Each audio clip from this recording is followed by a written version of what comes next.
नमस्कार, आप देख रहे हैं 7 टीवी भारत। मैं हूं आपके साथ सुशील गिरीश। स्वागत है आपका 7 टीवी भारत के खास प्रोग्राम ओपन माइक पर। यह मंच है आज की युवा पीढ़ी की सोच, व्यवहार, रहन सहन और समाज में उनके प्रभाव पर खुलकर बात करने का। क्या आज की युवा सोच समाज के लिए प्रेरणादायक है या भटकाव का कारण? इसी पर होगी आज की खुली चर्चा। हमारे साथ इस महत्वपूर्ण चर्चा में शामिल हैं कुछ खास मेहमान जो समाज के अलग अलग क्षेत्रों का प्रतिनिधित्व करते हैं और अलग अलग राज्यों से भी हैं। सबसे पहले मैं स्वागत करूंगा श्री कुणाल पांड्या जी का, जो गुजरात से हैं, एक समर्पित समाज सेवी, साथ ही एक सरकारी कर्मचारी जो सामाजिक कार्यों में लगातार सक्रिय रहते हैं। दूसरा नाम है श्री सत्यनारायण सोनवानी जी का, जो आम आदमी पार्टी छत्तीसगढ़ दुर्ग के मीडिया सह प्रभारी हैं, जो राजनीति में युवाओं की भागीदारी और सामाजिक मुद्दों पर खुलकर बोलते हैं। और हमारे अगले पैनलिस्ट हैं एडवोकेट आरसी सिंह, जो कि उत्तर प्रदेश से हमारे साथ जुड़े हुए हैं, वाराणसी जिला न्यायालय के क्रिमिनल वकील, जो कानून और समाज के गहरे संबंधों पर अपनी गहरी समझ रखते हैं। आप सभी मेहमानों का 7 टीवी भारत के ओपन माइक पर बहुत बहुत स्वागत है। बातचीत को आगे बढ़ाते हुए मैं एडवोकेट आरसी सिंह जी से पूछना चाहूंगा। सर, क्वेश्चन आपसे ये है, आज के जो युवा हैं उनमें अपराध की प्रवृत्ति बढ़ रही है। क्या कानून के प्रति युवाओं में जागरूकता की कमी हो रही है या फिर डर की? आपको क्या लगता है? सर, ऐसा है कि सबसे बड़ी चीज है कि ये इनमें आपराधिक प्रवृत्ति तो बढ़ रही है, जिसका कारण यह है कि वह बेरोजगार है या उनकी जो सोच है कि हमको ये डिजायर है वो फुलफिल कैसे होगी। जितने भी अपराधी हैं, पहले अपराधी प्रवृत्ति क्यों होते हैं ये जाने आप। जो यंगस्टर है, यंगस्टर की जो महत्वाकांक्षा है वो बहुत बड़ी है। वो चाहते हैं कि बहुत जल्द समय में बहुत जल्दी बहुत कुछ एक्वायर कर लिया जाए। जो संभव नहीं तो वो एक्वायर कैसे करेंगे? जब आप कोई इलीगल एक्टिविटीज करेंगे, जब कोई इस तरह का कार्य करेंगे जिससे बहुत पैसा, जैसे बड़े अपराधियों के संसर्ग में जाते हैं तो वो कहता है कि तुम इनको जो है मार दो, 5 लाख रुपया ले लो। अब एक वो तो जानता नहीं कि फिर उसकी हासिल क्या होगी। तो इस तरह की कुछ, मैं ये नहीं कह रहा हूँ कि यंगस्टर केवल आपराधिक प्रवृत्ति हो रहे हैं। आज हमारे यंगस्टर जो है बहुत अच्छा भी कार्य कर रहे हैं, जो अनुशासन में रहते हैं, जो अपने माँ बाप की बात को मानते हैं और जो समाज से जुड़े हैं, जो चीजों को पढ़ रहे हैं, समझ रहे हैं। सबसे बड़ा इसमें जो आपराधिक प्रवृत्ति लाने का काम कर रहा है सर, वो हमारा सोशल मीडिया है। हम लोग के पास ऐसे भी केसेस आ जाते हैं सर, जो सडन प्रोवोकेशन में हत्याएं होती हैं। जैसे इश्क में या आस्की में आप कह लें, इस तरह की हत्याएं बहुत होती हैं। लाशों को काट देना, निर्मम हत्या, रेयरेस्ट रेयर मर्डर होते हैं। अच्छा सर, मुझे ये बताइए, जैसे कि आपके कोर्ट में कई युवा आरोपी आपने देखे होंगे, तो आपको क्या सर अभी तो यूपी में थोड़ा सा अपराध पर नियंत्रण इसलिए हुआ है कि योगी सरकार है और लाड़ा ऑपरेशन चल रहा है। आपने देखा भी कि बहुत सारे जो कुख्यात मेन क्रिमिनल्स थे वो मार दिए गए। तो लोगों में भय व्याप्त है। अपराधी तो है, वो अपराध करना चाहते हैं लेकिन वो सर नहीं उठा पा रहे हैं, क्योंकि वो जानते हैं कि इस चौराहे पर मैं गोली मारूंगा तो अगले चौराहे पर मुझे पुलिस इनकाउंटर कर देगी। अच्छा, तो सर ये बताइए कि ये क्या सामाजिक नतीजा है जिसकी वजह से इस तरीके से अपराधी हो रहे हैं? क्योंकि आपके पास तो युवा आते होंगे, युवा थोड़ा तेज बोलिएगा। सर, मैं ये बोलना चाह रहा हूँ कि आपके पास युवा अपराधी आते होंगे और वो अपराधी जो आते हैं, तो आपको क्या लगता है वो सामाजिक प्रताड़ना के शिकार है या फिर वो मनमानी कर रहे हैं? उनके दिमाग में हो गया है कि हम आराम से पैसे कमा इसी तरीके से चलते हैं। नहीं सर, अब आपको बता दें, 2 तरह के अपराधी होते हैं। एक तो ये है कि वो परिस्थितियों के अनुसार वो अपराधी बनते हैं। दूसरा क्या है कि जैसे बहुत बड़े बाप का बेटा है तो बिगड़ैल है, पास में रहे हैं जी तो जी। कुणाल जी, सुन रहे हैं आप हमको? हाँ जी, सुनाई दे रहा है। ओके सर, आपकी नजरों में ये बताइए कि आज की युवा पीढ़ी सामाजिक जिम्मेदारियों से दूर क्यों होती जा रही है? क्या ये अपने हाँ बोलिए। क्या युवा अब सिर्फ सोशल मीडिया का एक्टिविज्म तक सीमित होकर रह गया है?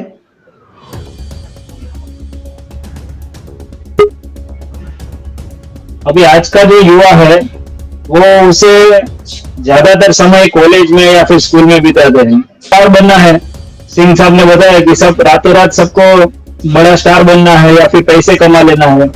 तो ये सोच से सब लोग सोच रहे हैं कि भाई एक लड़का या फिर एक लड़की कोई सोशल मीडिया में स्टार बन गई 2-3 महीनों में, तो उसको लगता है मैं भी बन जाऊं। मगर ऐसे लाख में से एक ही बंदा ऐसा होता है कि उसको सफलता मिलती है। तो ये सोशल मीडिया का जमाना है, उसमें सफलता मिलने का चांस बहुत कम है। इसलिए सब स्टार जो अभी के युवा है वो सब लोग ज्यादातर ये समय में ही बिगड़े रहते हैं। इसलिए हमारी सरकार ने बहुत अच्छा एक निर्णय किया था, जो टिकटॉक एप्लीकेशन है वो एप्लीकेशन पर बैन लगाया हुआ है। क्योंकि ज्यादातर बच्चे आप जाएंगे दिल्ली, मुंबई, बड़ी बड़ी कॉलेज के बगीचा में जाएंगे, गार्डन में, तो वहां पे सब यही शूटिंग हो रहा है। इसलिए ये सब जो युवा लोग हैं तो सब यही प्रवृत्ति कर रही है। और हमारे आसपास में ऐसी कोई अलग कोई संस्था काम नहीं कर रही है जिसमें बच्चे जुड़े, ताकि वो अपने देश के साथ लगाव लगा के काम कर सके या फिर कोई सामाजिक संस्था में जुड़ के कुछ अच्छा काम करे। जी ओके, अब अगला क्वेश्चन मेरा है सत्यनारायण सोनवानी जी से, जो कि एक राजनीति में युवाओं को काफी करीब से देख रहे हैं। तो सोनवानी साहब, आप मुझे ये बताइए कि आज की युवा पीढ़ी राजनीति से कट रही है या फिर सोशल मीडिया तक सीमित रह गई है? आपको क्या लगता है? जी, आज की पीढ़ी ना सर सोशल मीडिया में राजनीति से तो कैसे दूर हो गई है। सोशल मीडिया पे ही ज्यादा अपना टाइम बर्बाद कर रही है। क्योंकि यहाँ पे हमारे यहाँ मैं छत्तीसगढ़ की बात करूंगा, यहाँ पे लोगों के लिए ना शिक्षा। सर मेरी आवाज आ रही है? हाँ, आपकी आवाज जा रही है। हमारे यहाँ छत्तीसगढ़ में अभी दुर्ग में आप देखेंगे शिक्षा नाम का तो कोई चीज नहीं है। इतने सालों में आज तक ना एक स्कूल बना है ना कुछ बना है। यहाँ लोग नशे में बर्बाद है। हमारे छत्तीसगढ़ में आपने सुना होगा आए दिन रोज एक ना एक मर्डर या कुछ। और राजनीति को तो इन्होंने पेशा बना के रखा हुआ। राजनीति जैसे अगर एक युवा राजनीति में आना चाहे, अपनी तरफ से कुछ अच्छा करना चाहे तो उसे अच्छा करना नहीं दिया। सब पार्टी के अलग अलग मुद्दे होते हैं, वो किसी विषय पर बोलता है। अपना कुछ अच्छा चाहे तो वो बोल नहीं सकता है। इसीलिए आजकल राजनीति को इन्होंने पेशा बना लिया। एक महसूस सर आपका सवाल क्या था? हाँ, मेरा सवाल ये था कि आप आम आदमी पार्टी से हैं, ठीक है?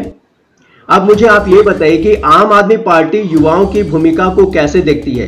क्या राजनीति में युवाओं को सही दिशा दिया जा रहा है या फिर भटकाया जा रहा है? नहीं सर, हमारी पार्टी में युवाओं को सही मार्ग दिखाया जाए। हमारा पार्टी का मेन मुद्दा शिक्षा ही है।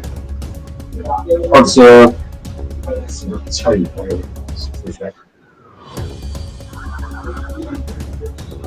तो सुशील जी, मैं बता दूं कि जो आम आदमी मैं थोड़ा सा इसलिए कि मेरा क्लाइंट आ चुका है तो बात खत्म हो जाए। मैंने कहा कि ये सत्यनारायण जी जो कह रहे हैं, इस पार्टी का एक पब्लिक काज फाउंडेशन हुआ करता था अरविंद केजरीवाल का। जब अन्ना हजारे साहब और किरण बेदी जी थी तो मैं उस फाउंडेशन से जुड़ा हुआ था जी। लेकिन राजनीति में सर मैं आपको बता दूं, मेरा जो अनुभव है, राजनीति वाले जो हैं, जो राजनीतिक लोग हैं, जो बूढ़े हैं, वो केवल भ्रमित करते हैं।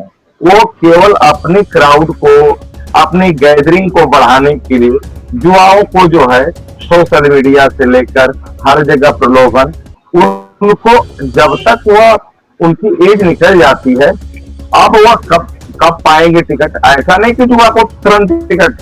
आज तो राजनीति में ऐसा हो गया है सर, मैं तो हर पार्टी को देख रहा हूँ कि जहाँ पैसे से टिकट मिलता है, बहुत बढ़िया उम्मीदवार हो, बहुत लर्नेड आदमी आप हो, आपको टिकट नहीं देगी सरकार। और एक पार्टी उनको देगी जिनके पास बहुत ज्यादा धन है, जो पंप एंड शो कर सकता है, जो उनके टिकट को खरीद सकता है जी। और दूसरी बात, जो यंगस्टर की बात आपने पूछा सर, उधर गिरीश जी, यंगस्टर बिगड़ रहा है एनडीपीएस से, narcotic drug and psychotropic substances है। ये क्या करता है कि बच्चों की मन स्थिति को, ड्रग्स आ गए हैं, वो नशा तो छोड़ दीजिए, ऐसे ऐसे ड्रग्स हैं जो हमारे यहाँ अपराध है, जो पकड़े जाते हैं, आप देखते होंगे एनडीपीएस एक्ट के तहत। ये बच्चों को सबसे खराब करने वाले जो ड्रग्स हैं, और ड्रग्स आपको मैं बता दूं आज की ड्रग्स को सरकार रोक नहीं पा रही है। गुजरात में शराब बंद है सर, आप कहते हैं ना, मैं अभी गुजरात गया था, जितनी शराब वहां मिल रही है उतनी शराब तो यूपी में भी उस तरह से नहीं, क्योंकि यहाँ तो 10 बजे बंद हो गई तो फिर 10 बजे दिन में ही खुलेगी जी। लेकिन वहां सर आप पैसा फेंकिए, आपको दारू जो है मिल रही है, बस थोड़ा सा बेसी पैसा देना है आपको। कुणाल चाहे वो बिहार हो। कुणाल पांड्या जी। हाँ सर। कुणाल जी। हाँ जी। जैसा कि आरसी सिंह साहब कह रहे हैं, वाइन गुजरात में बैन होने के बावजूद ही मिलती है, इस पे आप क्या कहना चाहेंगे? सिंह साहब बता रहे हैं वो बात तो सही है कि अगर यहाँ पे अगर दारू की छूट दे दी जाए तो सबसे ज्यादा बिक्री यहाँ पे होगी, मगर अभी यहाँ क्या है, गुजरात में इतना जो जितना उस पर कंट्रोल होना चाहिए होता नहीं है, क्योंकि चारों ओर गुजरात है, दमन है, राजस्थान है, एमपी है, ऐसा चारों जगह में छूट में पाई गई है, पर गुजरात में नहीं है। ताकि जो बॉर्डर इलाके जो है वहां से दारू आती है, शराब आती है, मगर उसका कुछ बहुत सारे सरकार प्रयत्न भी कर रही है उसको रोकने के लिए। अभी पिछले 2-3 सालों में ये ड्रग्स का कारोबार जो चल रहा है, जो विदेश में से आ रहा है दरियाई सीमा से, तो सबसे ज्यादा गुजरात के पोर्ट में से पकड़े गए हैं, यहाँ पे सूरत से, कच्छ के पोर्ट में से भी पकड़े गए हैं। तो सरकार अपना काम कर रही है, मगर जो ये काम कर रहे हैं उसके पास बहुत सारे आइडियाज है निकालने के लिए, क्योंकि ज्यादातर जो रोड है उस पे वहां पे बैरिकेड होते हैं, मगर अंदरूनी कोई खेत वाले जगह रहती है वहां पे भी ऐसे उसके पास रास्ते होते हैं, वहां से भी वो ले जा सकते हैं। इसलिए उसके रोकने के लिए सरकार प्रयत्न कर रही है, मगर हमारा भी एक काम ऐसा होता है कि हमारे आसपास भी ऐसी एक्टिविटी रहती है, तो हम भी उसको सतर्क रह के सरकार को उसका ध्यान देना चाहिए। सर सुशील जी, मैं एक चीज और कहूंगा, आप और लोग आए हुए हैं, जैसे कुणाल जी हैं, सत्यनारायण जी हैं, मैं ये कह रहा हूँ, राष्ट्र मेरा ये कहना है कि जो दूसरा अपराध है वो अपराध है पासपोर्ट, जो सबसे बड़ा आज हमारे युवा को बर्बाद कर रहा है। बात तो होती है सर, वास्तव में लब और में सारा बात रहता है, बात बिगड़ती कहाँ, जहां ये है सर कि जो बच्चे हैं ये पहले तो अपना बॉयफ्रेंड गर्लफ्रेंड आजकल 12-14 बरस में ही हो जा रहे हैं, 16 बरस में आते, और ये अगर उनकी बात को न माना। हेलो, हाँ सुन रहे हैं सर, बोलिए। हाँ जी। हाँ, तो उसमें क्या होता है कि पासपोर्ट लग गया, अब जिस यंगस्टर के ऊपर पासपोर्ट लग गया, अब उसकी लाइफ तो खराब हो गई सर। और इसमें मैंने जो देखा कोर्ट में 90% केसेस फाल्स होते जी। बताइए कि राजनीति में सबसे बड़ी कमी क्या है? ईमानदारी, युवाओं की भागीदारी या फिर नेतृत्व?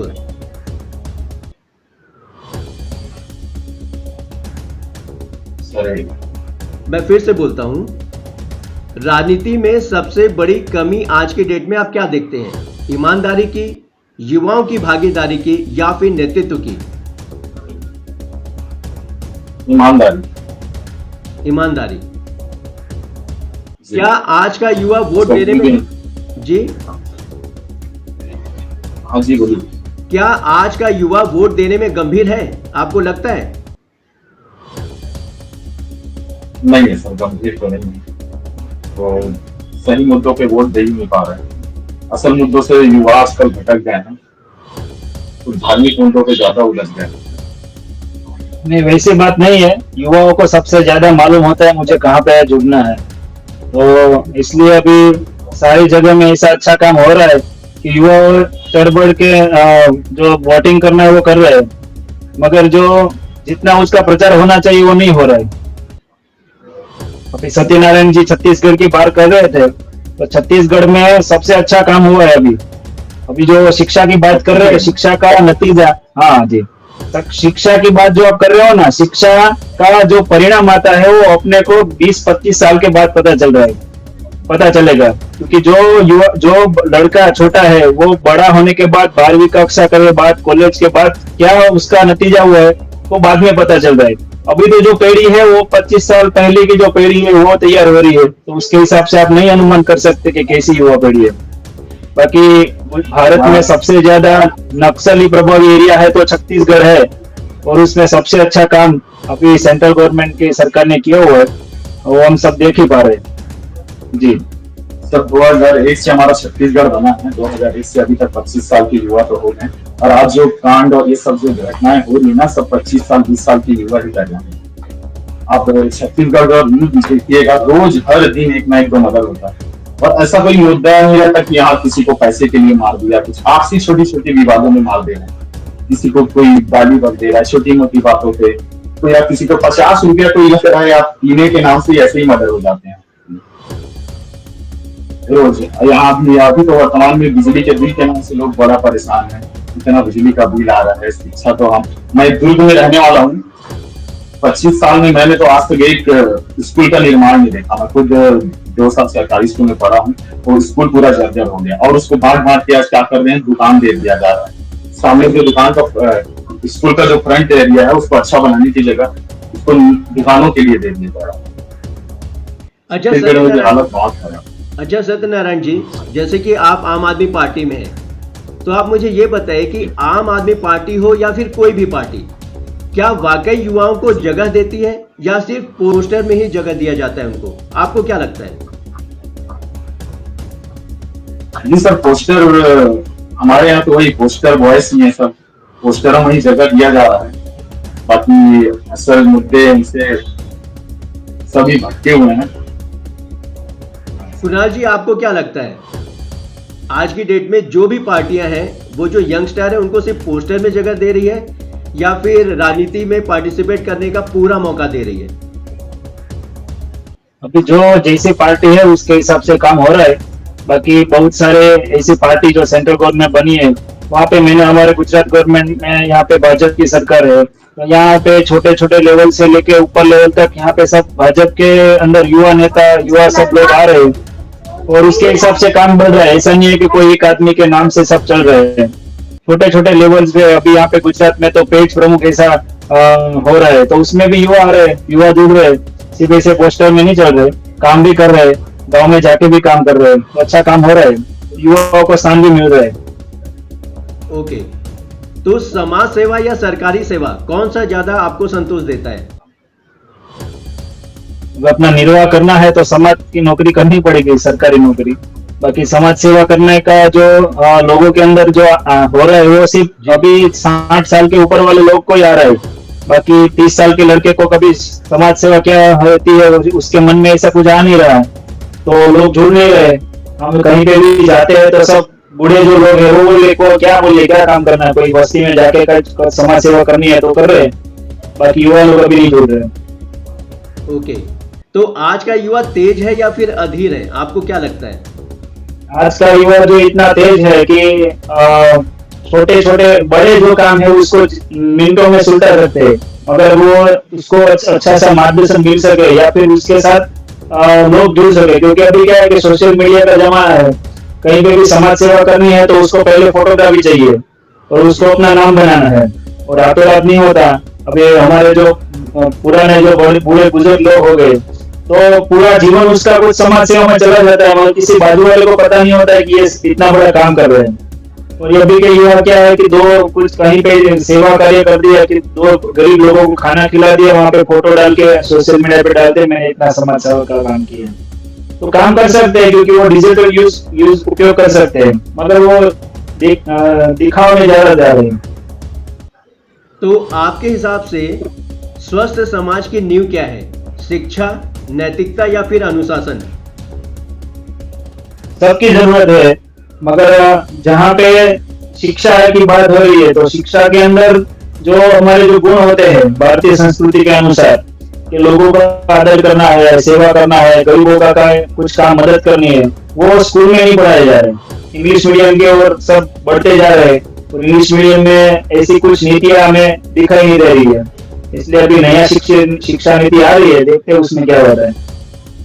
ओके सर, एक लाइन में आप आज की युवा पीढ़ी को कैसा मानेंगे? आज की युवा पीढ़ी है सबसे तेज है, सबसे ज्यादा कुछ काम करने वाली है। जो हमारे यहाँ से बाहर की जो कंट्री है, अमेरिका है और जो यूरोप कंट्री है, उससे ज्यादा आगे चल के काम कर सकती है, मगर उसको कुछ प्लेटफॉर्म मिल नहीं रहा है। तो अगर प्लेटफॉर्म मिलता है तो सबसे ज्यादा काम वो ही कर सकेगी। ओके अच्छा सत्यनारायण जी, आपसे एक सवाल है। एक शब्द में आप मुझे ये बताइए कि आज का युवा जिज्ञासु है, विद्रोही है या फिर भ्रमित है, और है तो क्यों? भ्रमित है। क्यों भ्रमित? आजकल के युवा वही सही मुद्दों से भटके हुए हैं। मेन सोशल मीडिया देख देख के सबको वही लगता है।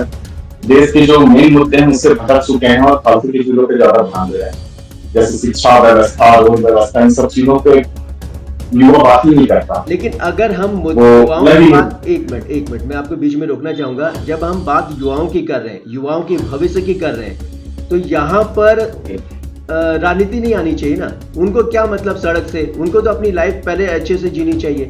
जब वो अपनी लाइफ अच्छे से जी पाएंगे, जब खुद सुकून में रहेंगे, तो दुनिया जहां की सारी बातें उनको समझ में आएगी। जो भ्रमित हो रहे हैं तो सर युवाओं की बात, हाँ मैं युवाओं की ही बात कर रहा हूँ। आज मुद्दा ही युवाओं का है।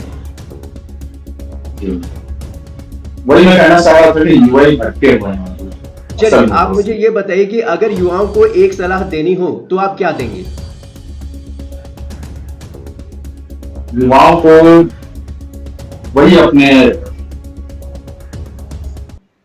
भाई आम आदमी पार्टी के आप मीडिया से, हाँ कुणाल जी बोल सकते हैं, आप बोलिए। उसको शिक्षा और अपने सत्यनारायण जी को पूछना चाहूंगा कि पंजाब के युवा भटके हुए कि नहीं, वो आप मुझे बताइए, या फिर वो सही रास्ते पे चल रहे हैं अभी? हाँ वहाँ के तो सुनाई में पंजाब पर तो आता है कि नशे में किसा नहीं तो भाई आम आदमी तो पार्टी वहाँ पे भी आज की युवा भी इसी पर ज्यादा दौड़ जा रही है। हाँ वो कॉमन है सब जगह पे, वहाँ पे सरकार का दोष नहीं दे सकते।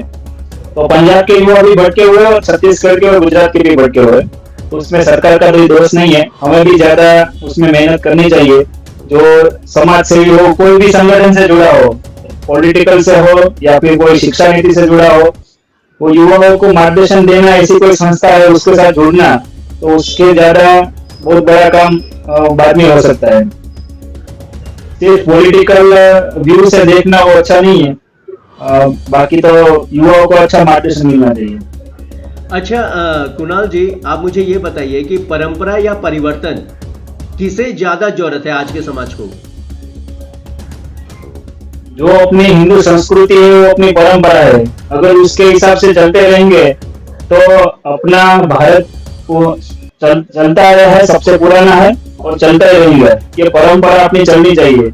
और परिवर्तन ये है कि अपने जो कोई ऐसा बिजनेस है या फिर कोई ऐसी जो सिस्टम है, वो नई सिस्टम आने के बाद वो अपना काम उससे भी ज्यादा कर सकते हैं। जैसे कि कोई नई टेक्नोलॉजी है तो परिवर्तन, नोकिया का उदाहरण दिया हो, नोकिया पहले सबसे बड़ी कंपनी थी, नोकिया के अलावा कोई कंपनी काम नहीं कर रही थी मोबाइल में जी। उसने परिवर्तन नहीं किया है, तो परिवर्तन नहीं लाने की वजह से वो अभी कहीं पे दिखाई नहीं दे रही है।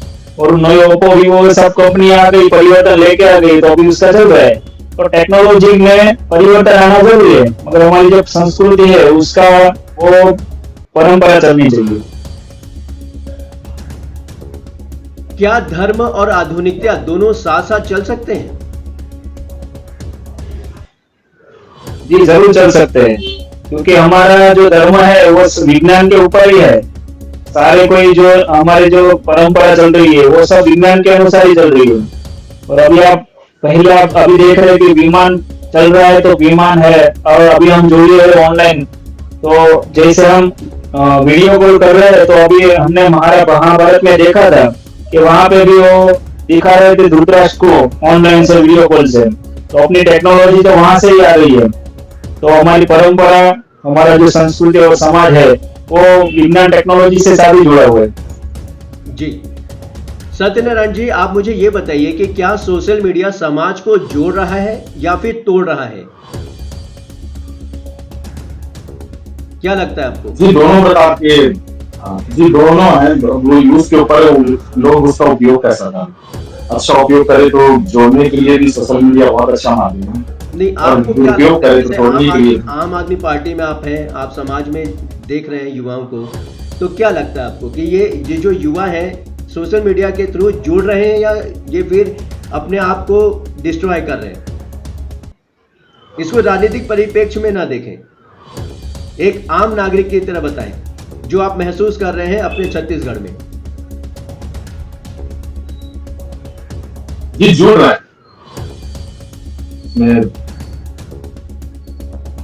कुणाल जी, आपको क्या लगता है? देखिए, अभी सोशल मीडिया खुद डिसाइड कर रहा है कि हमें क्या चलाना है, क्योंकि सारे सोशल मीडिया वो अमेरिकन की कंपनी चल रही है। तो अभी क्या करना है वो उसके हाथ में है, उसके हिसाब से चल रहा है। तो अभी युवाओं को भटकाने का काम है, वो देश के विरोध के अंदर काम करना, उसके साथ उसकी मदद करना, वैसा काम अभी वो सोशल मीडिया कर रही है। तो उसके हिसाब से भटके हुए, बाकी सोशल मीडिया है, कोई टेक्नोलॉजी है, उसका अच्छी तरह से उपयोग भी कर सकते हैं। तो आज के डेट में फेम या जिम्मेदारी, इसमें से क्या भारी लगता है आपको? जिम्मेदारी का काम करना वो कठिन होता है, क्योंकि आज के समाज को जो फेम है वो अच्छा लगता है। भले आपने कितनी कांटे वाली सीढ़ियों से चढ़े हुए, वो ही देखते हैं, मगर आपकी जो जिम्मेदारी क्या निभाई वो कोई देखता नहीं है। तो वो कठिन है जिम्मेदारी। ओके सत्यनारायण जी, आप मुझे ये बताइए कि जो आज की डेट में युवा अपराधी बन रहे हैं, जैसा कि आपने छत्तीसगढ़ में बताया, तो ये शौक से बन रहे हैं या फिर हालात से बन रहे हैं? क्या नतीजा निकल के आता है? जी कुछ तो हालात से बन रहा है, कुछ तो शौक से भी बन रहा है। शौक अभी 2-4 महीने दिन पहले की घटना है, ढाबा में खाने गए थे लोग, 2-4 लोग, और 2-4 लोग चाकू लेकर गए। तो सिर्फ उसका चाकू का उपयोग करने के लिए उसने कार में एक आदमी से लड़के उसको चाकू मारा। तो मतलब मर्डर करना शौक बन गया है? शौक बन गया। हमारे छत्तीसगढ़ में तो वही हालात है। आप रोज का न्यूज पेपर पढ़ लीजिए, वही देश जबरन छोटी बात के लिए बस उनका कहना था, उन्होंने बयान में बताया भी कि हमने चाकू लिया था तो देखना था चाकू कैसे चलता है, उसका उपयोग करना, तो आम आदमी की जान मिलेगी। ओके ये हालात है। तो इसका मतलब मैं ये समझूं कि आज के युवा समाज को जोड़ नहीं रहे हैं, तोड़ रहे हैं। जी ऐसा है। लोगों को, आज के युवाओं को सही रास्ते पे लाने की जरूरत है, सही शिक्षा देने की जरूरत है, वरना लोग बहुत भटक रहे हैं। तो आज के इसमें मैं बताना चाहूंगा, जी बोलिए। अभी सत्यनारायण जी का छत्तीसगढ़ से बिलोंग कर रहे हैं, जी इसलिए वहाँ पे क्या छत्तीसगढ़ में नक्सलवाद सबसे प्रभावी है। नक्सलवाद यहाँ से बहुत दूर है सर, वो बस्तर एरिया है, वहाँ बस्तर एरिया में उनकी एक डिमांड है। बाकी छत्तीसगढ़ बड़ा है, हमारा बस्तर एक दक्षिण की तरफ का एरिया है, वो उतना ही नहीं। इधर नक्सलवाद नहीं है हमारे कुणाल साथ। जी पूरे छत्तीसगढ़ के प्रोस्पेक्ट्स पे बात कर रहे हैं, न कि आपके दुर्ग के लिए, क्योंकि वहाँ पे क्या है कि वो गन लेके निकलना, ऐसा वो सब कॉमन होता है। बाकी यहाँ पे बाकी अदर स्टेट में भी देखा है कि कोई हथियार लेके निकलना, ऐसा कुछ कॉमन नहीं होता है। जैसे कि वो सिंह साहब ने बताया कि यूपी में पहले मर्डर करना या फिर मारामारी करना वो सब आम बात थी, क्योंकि सब लोग के जेब में चप्पू या बंदूक रहता था। तो अब धीरे धीरे कम हो गया है। बाकी वहाँ पे अभी छत्तीसगढ़ की बात बताओ तो वहाँ पे नक्सलवाद अपने आजादी के बाद सबसे ज्यादा उसको बढ़ाया गया है। जो उसका एपिक सेंटर है वो नक्सल वाला गांव है, नक्सलवाड़ी, वो गांव के ऊपर से नक्सलवाद की शुरुआत हुई थी। वो अभी अपने गृह मंत्री उसने बताया कि नेक्स्ट मार्च महीने में 2026 को सारा नक्सलवाद खत्म हो जाएगा। तो भी वहां पे भी काम हो रहा है, युवा काम कर रहे हैं, मगर उसको पूरी तरह से निकालना वो बहुत काम कठिन है। अभी नक्सलवाद की बात करें तो वहां पे छत्तीसगढ़ में 2004 से 2014 तक 10 साल में 16,000 वायलेंस की प्रक्रिया हुई थी वहां पे इतने, और उसमें 1800 लोग, 1800 जैसे सिक्योरिटी वाले उसमें मारे गए थे। मगर हमारे यहाँ 2014 से और 2025 की बात करें 10 साल में तो बहुत कम हुआ है आंकड़ा। तो ये काम सब बड़ा बहुत लंबी टाइम का काम है। उसमें 500 जैसे लोग सिक्योरिटी अभी मरे हैं, ये जो हमारा गवर्नमेंट का जो रिपोर्ट है उसके अनुसार। तो सबके अलग अलग स्टेट के हिसाब से उसका इश्यू अलग होता है।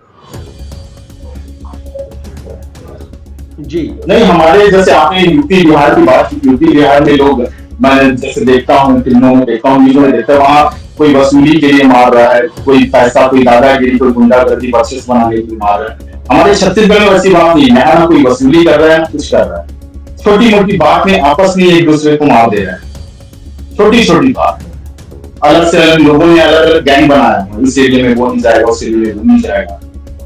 अलग से आप किसी को रोक दें तो छोटे रिक्शा वाले हैं, कोई जा रहे हैं, यहाँ तो सड़कें नहीं है हमारे में, अलग से कोई सी बात रोक कर कुछ बोलेंगे तो उतर के सीधा वो चाकू निकाल दे रहा है। ऑनलाइन इतना चाकू मिल जा रहा है, यहाँ हर लोगों के एक चाकू लेके घूम, मतलब आप आम आदमी यहाँ डर लगता है किसी को कुछ बोलने से पहले, अगर आपकी गलती रहे ना रहे। अच्छा सत्यनारायण जी, मुझे ये बताइए कि आपके नजर में युवाओं के बिगड़ने की सबसे बड़ी वजह क्या है? नशा, बहुत कम उम्र को नशा दिया जा रहा है, नशे की कोई सीमा ही नहीं है। 15 साल का लड़का भी वो सब चीज जो उसको मिल जा रहा है जो 25-30 साल के व्यक्ति को मिलता है। यहाँ गुटखा, तंबाकू, सिगरेट तो ऐसे ही बिकते हैं, उसकी शुरुआत ही इनसे करते हैं और आगे आजकल 15-18 साल में 15-14 साल के लड़के शराब पीने सीख जाते हैं।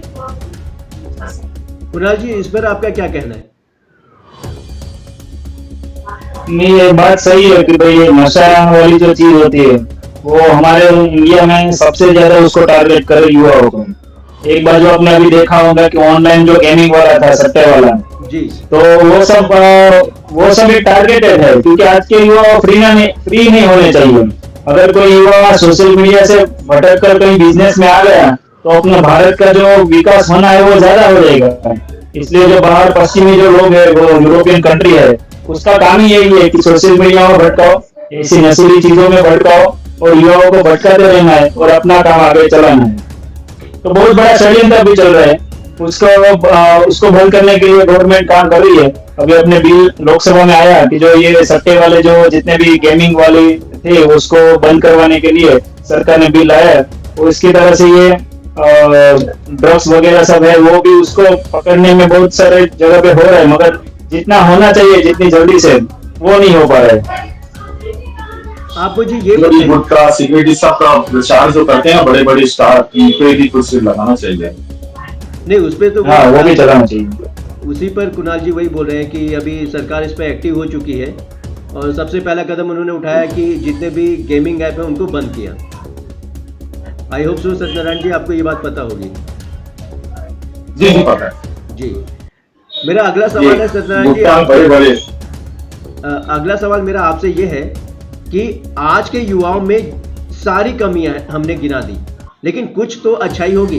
तो आज के युवाओं में जो सबसे बड़ी और अच्छी बात है वो क्या है, और जो उनमें सबसे खराब बात है वो क्या आपको नजर आती है?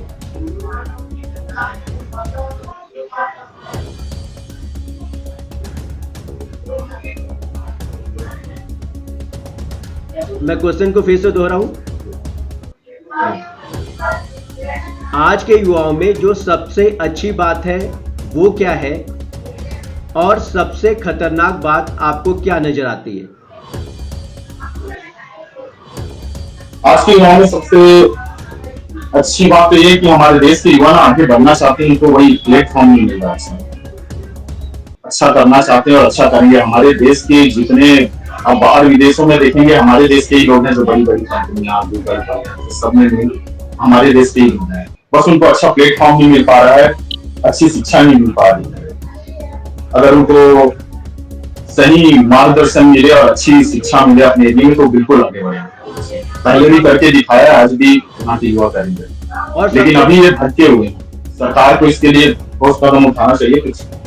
जी, और सबसे खतरनाक बात आपको क्या नजर आती है? जी भैया, हमारे देश के युवा जो अगर कुछ अच्छा करने जाते हैं तो अच्छा करते हैं, और कुछ बुरा करने जाते हैं तो बुरा भी बहुत कर देते हैं। जी, तो वही है, सही मार्गदर्शन की जरूरत। अब मेरा अगला सवाल है कुणाल जी से। कुणाल जी, आप मुझे ये बताने का प्रयास कीजिए कि क्या आज की युवा पीढ़ी अपने अधिकारों के बारे में ज्यादा जानती है या फिर अपने कर्तव्यों के बारे में? अभी की पीढ़ी अपना अधिकार, जो कर्तव्य है, उसको मालूम ही नहीं है कि हमें क्या करना है। तो कर्तव्य के बारे में कहीं पे पढ़ाया भी जा रहा है, नहीं उसको कुछ प्रैक्टिकल करवाया जा रहा है। तो अपना कर्तव्य देश के अनुरूप क्या होना चाहिए वो उसको मालूम नहीं है। और सबसे ज्यादा जो उपयोग नहीं करने, ऐसे अधिकार को ज्यादा उपयोग कर रहे हैं। तो ये सब हो रहा है अभी युवाओं में। जी, अगर आपको आज के हर युवा को एक सलाह देनी हो तो आप इस पर क्या कहेंगे? अभी युवाओं को मैं एक सलाह देना चाहूंगा कि सब कोई भी जो कहीं आगे बढ़ना है या फिर अपना नाम करना है या फिर पैसे कमाना है, वो कभी रातों रात नहीं हो जाता है। बहुत मेहनत करनी पड़ती है, दिन रात मेहनत करेंगे और उसका फोकस अपना एक टारगेट निश्चित करना चाहिए। अभी सब लोग ऐसा है, भागदौड़ कर रहे हैं पैसे कमाने के पीछे, मगर उसके पीछे उसका परिणाम कब आएगा उसको मालूम नहीं है। सब फल ज्यादा बाद में आता है। तो सब अभी के युवाओं को धीरज रख के काम करना चाहिए। बाकी अपना जो देश है, इतना बड़ा देश है, कोई भी अपना धंधा रोजगार करे तो वो उसमें सफल होएगा, उसको सफलता मिल सकती है। सत्यनारायण जी, आप क्या बोलते हैं इस पर? आपके क्या विचार हैं? जी भैया, युवाओं को थोड़ा संयम रखना पड़ेगा अपने मुद्दों के लिए। अच्छा, मतलब सही रास्ता, जैसे ऐसा भी नहीं है कि हमारे देश में भी सब कुछ खत्म हो गया है, बाकी कुछ अच्छी चीजें भी हैं, उसको अपनाना पड़ेगा। और घर पे, परिवार पे ज्यादा दोस्ती यारी, आजकल के युवा ज्यादा एडवांस सोशल मीडिया पे ज्यादा अपने आप को ज्यादा बड़ा बताना, ये करना, ये सब ज्यादा कर रहे हैं। तो उनको अपनी असलियत मालूम होनी चाहिए। माँ बाप को भी लोगों को हमारी हद और ये सब बताना चाहिए कि हमारी इतनी हैसियत है, इतनी ये है। ज्यादा बढ़ा कर देंगे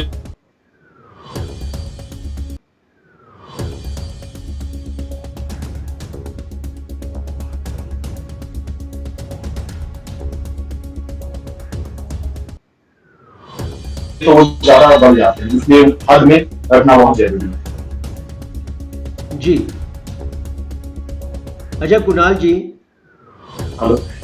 हेलो जी, आप कुणाल जी से मेरा एक सवाल है कि भविष्य की जिम्मेदारी युवा पीढ़ी के हाथों में सुरक्षित लगती है या फिर आज की डेट में आपको ऐसा लगता है कि युवा पीढ़ी ही खतरे में है?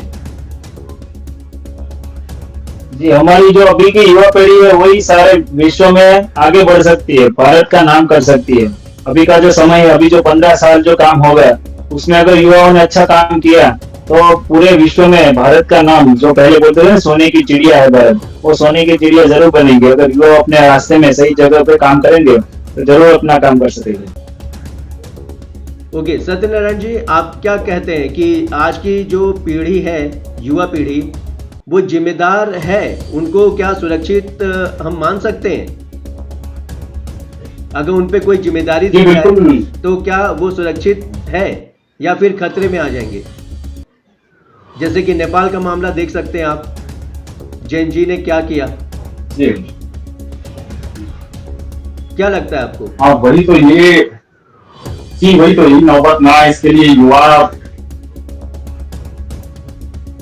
नहीं, नौबत तो आ गई ना, नौबत तो आ गई। हमने अपने पड़ोसी देश में देखा ही है, वहां पर भी सोशल मीडिया बैन होने की वजह से ही, सोशल मीडिया बैन होने की वजह से ही ये सारी चीजें हुई हैं, ऐसा भी सुनने को आता है। तो हम कहां तक ये क्या आप जी कहिए, सुन रहा हूं। सभी को अभी बिना मोबाइल के आजकल लोगों को बहुत कम, युवाओं को बहुत कम उम्र में, जैसे हमारे बच्चे ही हैं छोटे मोटे, आज से मोबाइल पकड़ना चालू कर दिए हैं, वो आदी हो चुके हैं। इसको सरकार को इसको नियंत्रण में लेके धीरे धीरे कुछ चीजें जो है इसको सुधार लाना चाहिए इसमें। ये धीरे धीरे अचानक से आप अगर सीधे बंद कर देंगे तो वही जो नेपाल में जो हालात हुए हैं वही होगा। सरकार को कुछ ठोस कदम के धीरे धीरे इसे कम करना चाहिए। क्या कानून के प्रति युवाओं में जागरूकता की कमी है? जी, मैं एक और करना चाहूंगा। हाँ, बोलिए बोलिए कि बोलिए। अभी कुछ बातें ऐसी होती है कि जो दिखाई देती है वो अलग होती है और रियल में अलग होती है। नेपाल का जो मामला भारत के साथ आप उसको सिमिलर कर रहे हैं, ऐसी बात नहीं है। नेपाल में जो आप बोल रहे सोशल मीडिया बंद करने की वजह से सब हुआ, ऐसी बात नहीं है। वहां पे चाइना और अमेरिका दोनों का इतना प्रभाव था तो उसके वजह से ये सब हुआ है। डायरेक्ट विदेश में से, यूरोप में से, अमेरिका में से फंडिंग आ रहा है, उसके हिसाब से वहां पे तख्ता पलट किया गया है। सोशल मीडिया की बात बताई जाए तो जो सोशल मीडिया है वो फेसबुक है, इंस्टाग्राम है, यूट्यूब है, ये सब अमेरिकन कंपनी है। वहां पे कानून लाया गया था कि आपको कोई ऑफिशियल पर्सन यहाँ पे नेपाल में रखना चाहिए, उसको ऑफिस बनानी चाहिए, क्योंकि पर्सन वहां पे बैठ के ये सब काम कर रहे हैं। तो यहाँ पे कानून लाया गया। कानून लाने के बाद रजिस्टर करना था तो वो अमेरिकन कंपनी, क्योंकि वहां पर जो मिनिस्टर था, वो प्राइम मिनिस्टर, वो चाइना से बिलोंग कर रहा था, उसके विचारधारा से जुड़ा हुआ था, इसलिए वो कंपनियां ने जानबूझकर वहां पे रजिस्टर नहीं करवाया और उसके हिसाब से उसको ये प्रधानमंत्री नहीं चाहिए था, इसके हिसाब से उसने रजिस्टर नहीं किया और बाद में फंडिंग के हिसाब से तख्ता पलट किया गया। बाकी वही जो कंपनी है, वो यूट्यूब है, वही फेसबुक है, वो इंडिया में ये कानून लास्ट ईयर को हमने लाया था और उसने रजिस्टर भी करवाया। हमारा ऑफिस यहाँ पे सारी कंपनी के ऑफिस भी लाए हैं और उसको जवाबदार कार्यकर्ता, उसके जो अधिकारी है उसको भी लाया गया है। तो जो होता है वो दिखता है, ऐसा नहीं है। और भारत के युवा ऐसे भटक नहीं सकते, वो उसका मामला अलग है, हमारे देश का मामला अलग है। तो मैं और कोई पॉलिटिकल पार्टी ऐसी होती है, कोई ऐसी संस्था है, उसको भटकाने का काम करेंगे तो वो हम बर्दाश्त नहीं करेंगे। मैंने तो सुना है कि वहाँ नेपाल में सिस्टम बहुत भ्रष्ट और करप्ट हो गया था और इसका प्रचार ये सोशल मीडिया के माध्यम से एक दूसरे के लोग, इसीलिए उन्होंने वहाँ सोशल मीडिया बंद कर दिया, जिसके कारण वहाँ के युवा उग्र हो गए और ये हाल हो गया। इसीलिए उन्होंने अभी तो वहाँ पे 32 साल में 33 प्राइम मिनिस्टर चेंज हुए, हर साल एक चेंज हो रही है, क्योंकि वहाँ पे कोई स्टेबल नहीं है। क्योंकि पूरा प्रभाव प्राइम मिनिस्टर का प्रभाव या तो चाइना से या फिर अमेरिका से। अगर कोई चाइना वाला आ रहा है प्राइम मिनिस्टर तो अमेरिका वाला उसको हटा रहा है। तो हमने हर बार इंडिया वालों ने उसको मदद की है कि आप किसी के प्रभाव में ना आके काम कीजिए, मगर वहां पे यही हो रहा है। इसलिए भ्रष्टाचार तो है ही वहां पे, तो वो मुद्दा नहीं है, मगर प्लानिंग के साथ काम हो रहा है। अब डिपेंड तो हमारा देश भी है सब चीजों से। पहले हम अमेरिका कहते थे, अब अमेरिका से नहीं तो अब चाइना के साथ जा रहे हैं। अभी तक तो हमारा देश एक खुद का मोबाइल भी तो नहीं बना पाया, जिसके कारण अब किसी पे डिपेंड ना रहे। सभी मोबाइल देख लो, आधे तो चाइना है, एप्पल है, वो अमेरिका का है। आज तो इतने साल में हमारे देश में एक तो ऐसा बढ़िया मोबाइल तक मैन्युफैक्चर नहीं हो पाया जिससे सब युवा चला सके, या एक अच्छा ऐप भी नहीं बन पाया। अभी भी हम सोशल मीडिया या कुछ भी बोल दो नेटवर्किंग संबंधी सब अमेरिका पे डिपेंड है, यहाँ पे चाइना। वो उस क्षेत्र में भी काम हो रहा है। अभी जो पहले जो ये जब बाहर की जो कंपनियां के मोबाइल जो आ रहे थे, वो पूरे मैन्युफैक्चर वहां पे होके आ रहे थे।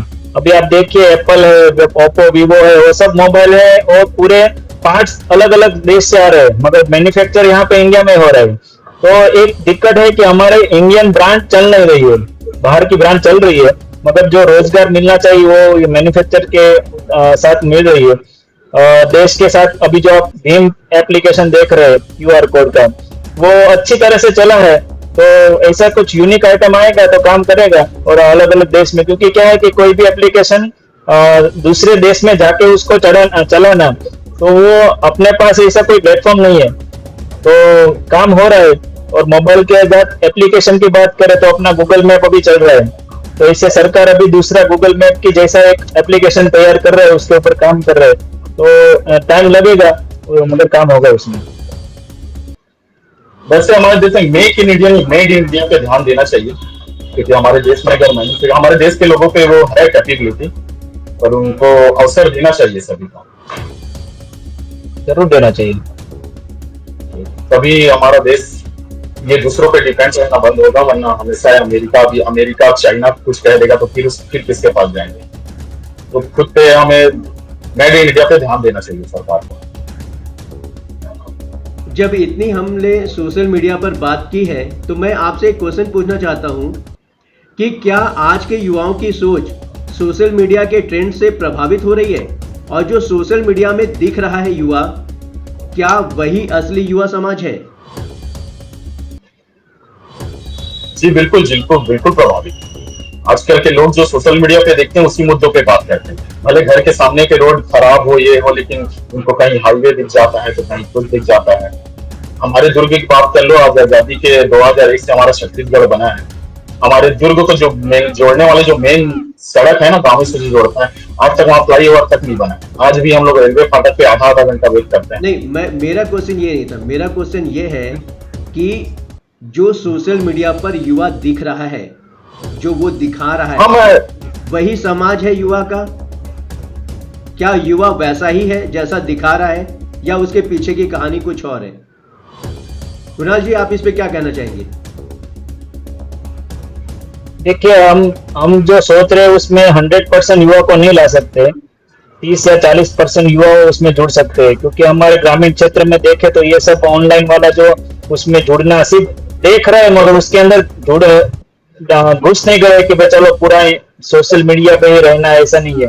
ग्रामीण इलाका है, कोई छोटे छोटे टाउन है, वहाँ पे बच्चे लोग पढ़ रहे हैं, वहाँ पे भी नौकरी कर रहे हैं, तो ऐसा नहीं है। बाकी जो बड़ी बड़ी सिटी है, दिल्ली है, मुंबई है, वैसे बड़ी बड़ी सिटी में वो बहुत सारे प्रभावित हुए। सबको सोशल मीडिया का यूज करना है, मगर सब युवा ऐसा नहीं है। कई जगह पे अलग काम हो रहा है। ओके, तो हमने कई सामाजिक मुद्दों पर बात की है, तो क्या आपको लगता है कि सोशल मीडिया असली बदलाव भी ला सकता है? जी जरूर। अपने जो सत्यनारायण जी बताया कि भाई जो ये सोशल मीडिया, जो बाहर की सब कंपनियां है, तो बाहर की कंपनियों को क्या चलाना है, क्या करना है, किसके ऊपर ध्यान देना है, वो उसके हिसाब से चल रहा है। इसलिए अभी हमारा वातावरण भी बिगड़ रहा है, लड़के बच्चे युवा बड़ा बिगड़ रहे हैं। जब हमारी सब एप्लीकेशन आ जाएगी, उस पर कंट्रोल आ जाएगा, उसका कोई अलग से मंत्रालय बनेगा, तो जरूर अपनी युवा पीढ़ी उसके ऊपर भी अच्छी तरह से काम कर सकेगी।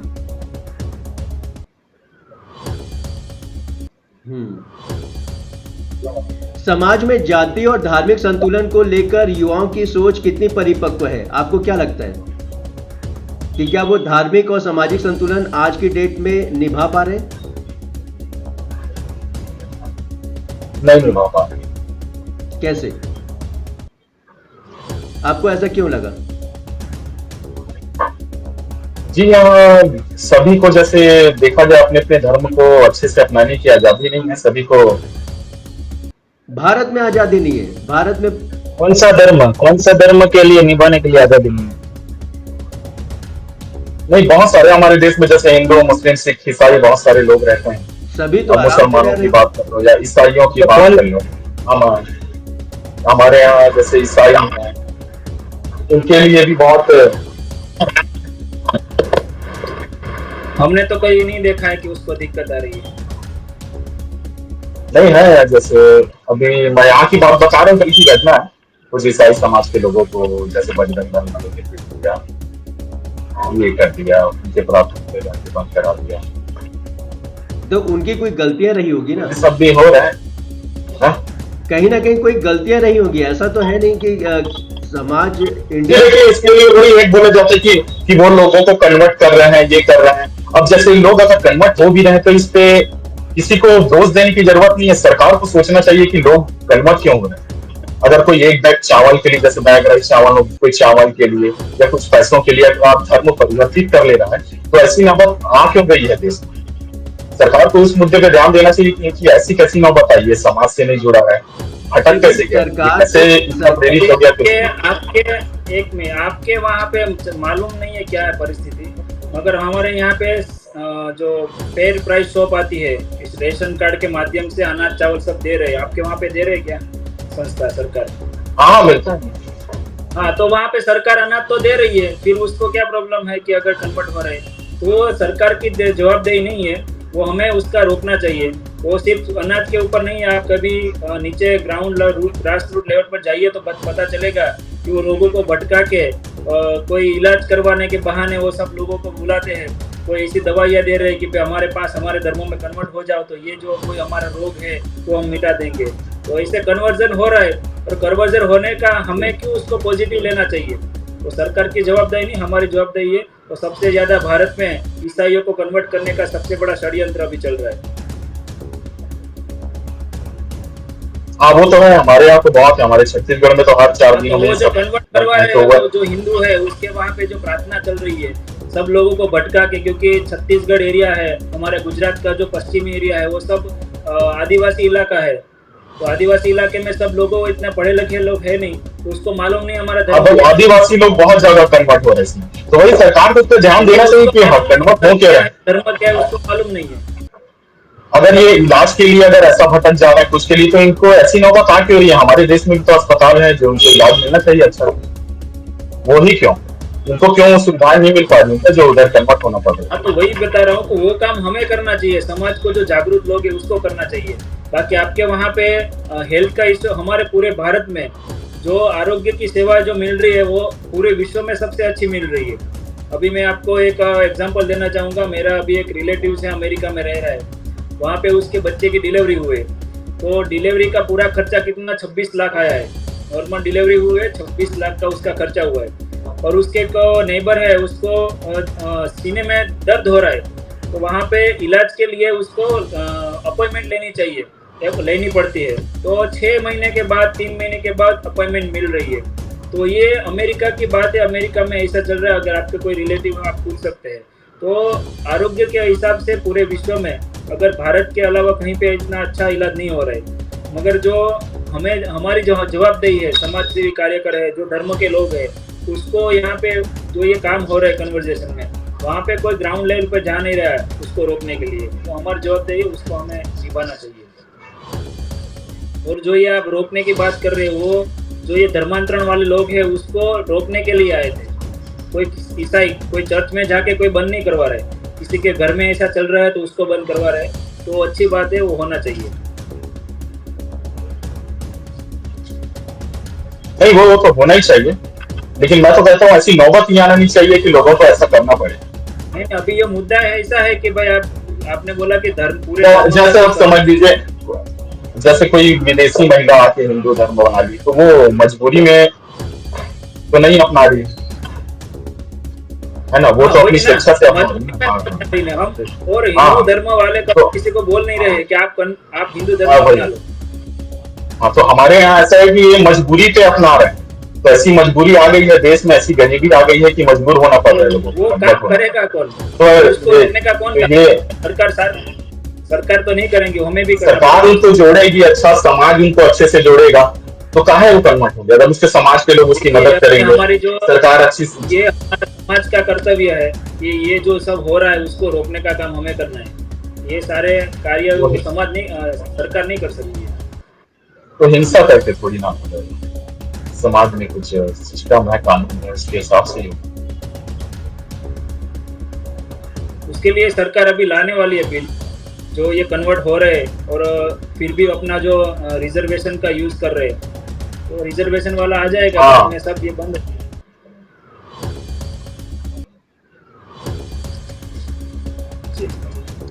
क्या आधुनिक जीवन शैली और संस्कृति के नाम पर हम अपनी जड़ों को खो रहे हैं?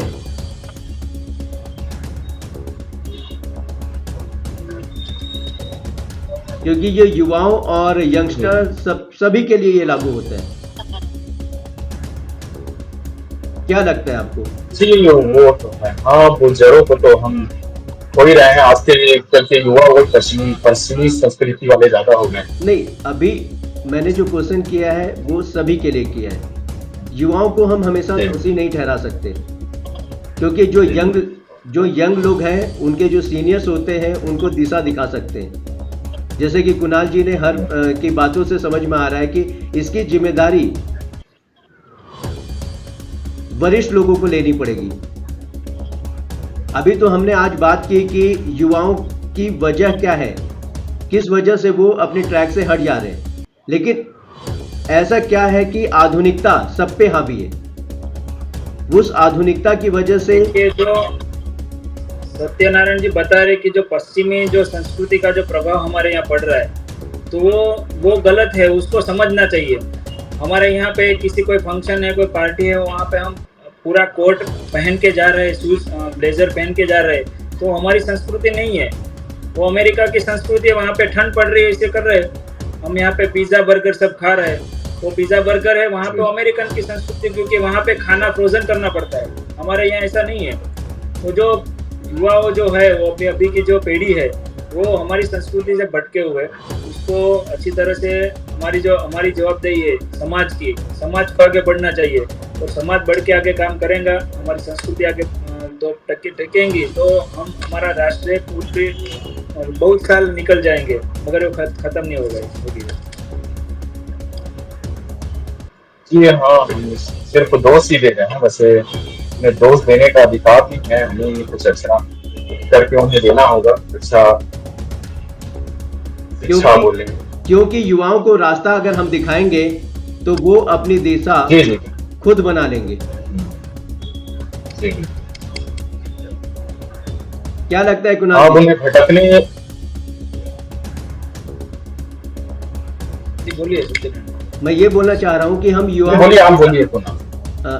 युवाओं को दिशा हम कैसे दिखा सकते हैं? आपके पास कुछ ऐसा तरीका है?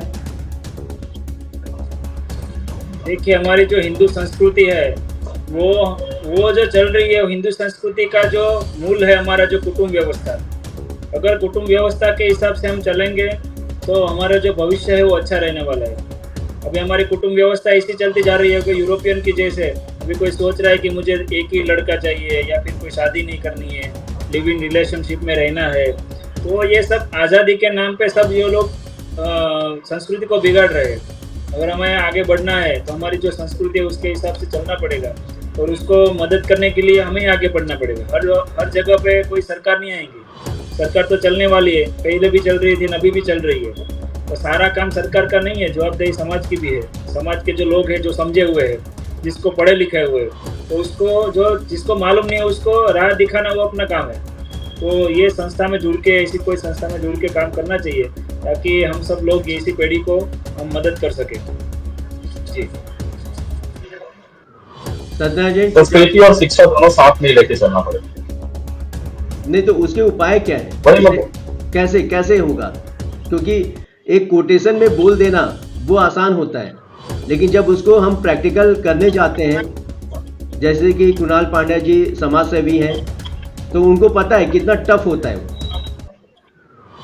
उन्होंने अपनी बातों में बताया कि 30 साल के लोगों को पता ही नहीं है कि क्या करना है। क्योंकि भाई आप आम आदमी पार्टी से जुड़े हुए हैं, सरकार बनाना चाहते हैं, आगे बढ़ना चाहते हैं, तो फिर सरकार तो इन्हीं युवाओं से आगे बढ़ेगी। 18 साल के युवा ही बढ़ेंगे। देखिए सर, शिक्षा ही मेन है। अगर युवाओं को अच्छी शिक्षा दें और साथ में घर में अच्छा माहौल मिले, अच्छी संस्कृति भी सिखाए, तो युवा अच्छे राह पे ही जाएगा। लेकिन अब शिक्षा की यहाँ कमी है। जैसे कम उम्र में कुछ लोगों को काम करना पड़ता है। जैसे हमारी उम्र में बहुत कम उम्र में लोग काम करते थे, तो पढ़ाई भी कर लेते थे। हम भी वैसे ही काम भी किए, पढ़ाई भी की। आजकल के युवा पढ़ाई दोनों चीज एक साथ नहीं कर पा रहे हैं। या तो वो काम कर पाएंगे या तो पढ़ाई कर पाएंगे, क्योंकि शिक्षा भी बहुत महंगी हो गई है। सरकारी संस्थानों में पढ़ाई होती ही नहीं। तो क्या आपको ऐसा लगता है कि स्कूल कॉलेजों में नैतिक शिक्षा दी जाती है? जी बिल्कुल, नैतिक शिक्षा अभी देनी चाहिए। सत्यनारायण जी ने बताया कि शिक्षा जो अभी महंगी हो गई है, तो हम हमारे खुद के बच्चे को बड़ी बड़ी बिल्डिंग वाली स्कूलों में पढ़ाना वो हमारा शौक हो गया है। बाकी हम जो देख पाए तो सरकारी स्कूल जो है उसमें जो शिक्षक होते हैं सबसे ज्यादा पढ़े लिखे और सबसे ज्यादा मेरिट वाले, परसेंटेज वाले, वो गवर्नमेंट में होते हैं। और जो कॉलेज में फेल हुए हैं या फिर कॉलेज में ऐसे एटीकेटी के बाद आ गए, वो प्राइवेट स्कूल में पढ़ा रहे हैं। तो प्राइवेट स्कूल में जाने का जो अपना दिखावा जो हो रहा हम कर रहे हैं वो बहुत गलत है। और जो सरकारी स्कूल नहीं चल रही है तो वो काम ही हमें ही देखना है। अगर मैं पूरे छोटे से गांव की बात बताऊं, कोई छोटे से गांव है, वहाँ पे गवर्नमेंट की स्कूल है, वहाँ पे गवर्नमेंट ने टीचर भी अपॉइंटमेंट किया है, प्रिंसिपल भी है, स्टाफ भी है, लड़के भी पढ़ रहे हैं, ग्रांट भी आ रहे हैं, सरकारों को पुस्तक भी दिए जा रहे हैं, मगर वहाँ पे टीचर्स पढ़ा नहीं रहे या फिर बच्चे पढ़ नहीं रहे। तो उसका ध्यान किसको रखना है? हमें ही रखना है। आपको शायद मालूम नहीं होगा, मगर आपको बता दूं कि सारी स्कूल में कमेटी होती है। वो कमेटी गांव के लोगों की बनती है।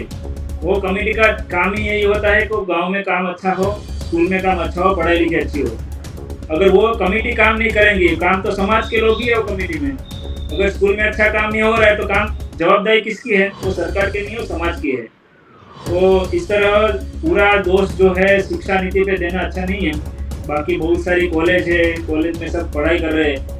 100 बच्चे, उसमें से 20 बच्चे बढ़ के बड़ी बड़ी कॉलेज या फिर यूनिवर्सिटी में या फिर कोई ऐसे मंत्रालय में काम कर रही है, मगर बिगड़ भी रहे हैं। तो हमारी भी जवाबदारी ज्यादातर है, मैं ऐसा सोच रहा हूँ। सरकारी स्कूलों का ऐसा है, सीवी का काम ही आपने देखा है, सब स्कूलें जर्जर रहती है, जितनी आप सरकारी स्कूलें चलती सब जर्जर रहती है।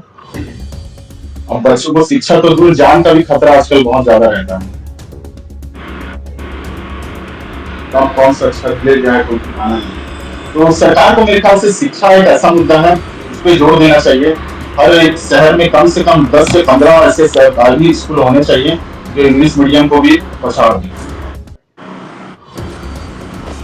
तो बड़े स्कूल में इंग्लिश मीडियम में जाने की जरूरत ही नहीं पड़ेगी। अगर आप सरकारी संस्थाएं ऐसे कर दें तो इंग्लिश मीडियम में जाने की जरूरत नहीं।